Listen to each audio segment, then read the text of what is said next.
সেরকম অর্জুনেরও আজকে একটা মেলায় এসেছি, এই যে মায়াপুরে, দেখে নাও।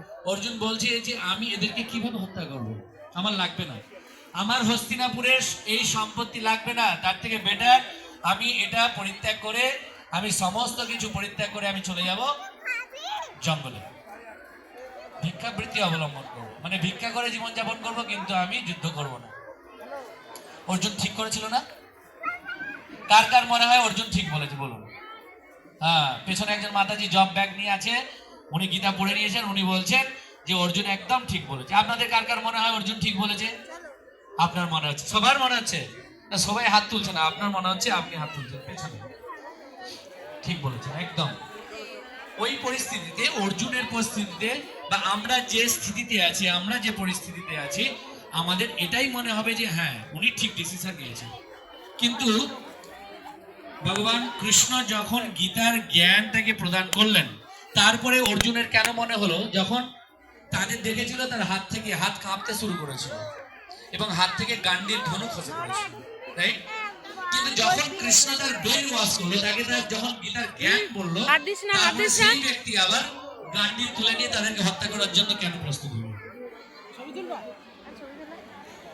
কেন মনে আমার পেছন ধর। অর্জুনের কি ব্রেন ওয়াশ করেছিল ভগবান কৃষ্ণ? এখন উনি বলছে হাস্য হচ্ছে, জানি না। ভগবান যখন অর্জুন যে কথাটা বলেছিল, অর্জুন অ্যাকচুয়ালি প্রথম অধ্যায়ে পণ্ডিতের মতো কথা বলছে। ভগবান বলছে তুমি তো পণ্ডিতের মতো কথা বলছো, কিন্তু তুমি শোক করছো। কোন পণ্ডিত ব্যক্তি সে কখনো কারোর জন্য শোক করে না, সে জীবিত অবস্থায়। এই যে ঠাকুরগুলো, এইগুলো মায়াপুরের ভেতরে মেলা হচ্ছে, সবাই একটু দেখে নেবে, মায়াপুরের ভেতরে মেলা হচ্ছে। অর্জুনকে জিজ্ঞেস করছো তুমি কে? আর আমাদের যদি বাহ্যিক দৃষ্টিতে আমরা প্রশ্ন করি নিজেদেরকে, অর্জুন কে ছিল? একজন ক্ষত্রিয় ছিল, না একজন ব্রাহ্মণ ছিল, না একজন বৈশ্য ছিল, না একজন শূদ্র ছিল? কে কে ছিল? ক্ষত্রিয় ছিল। ক্ষত্রিয় কাজ কি? ভিক্ষাবৃত্তি অবলম্বন করা? নিশ্চয়ই নয়। ক্ষত্রিয় কাজ হচ্ছে রাজ্যকে প্রোটেক্ট করা, অ্যাডমিনিস্ট্রেশন করা, রাইট?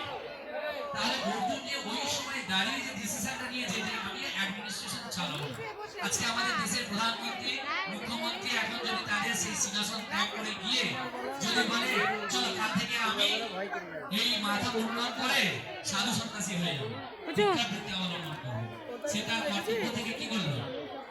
পিছিয়ে আসে, তাই না? পেছন ধর।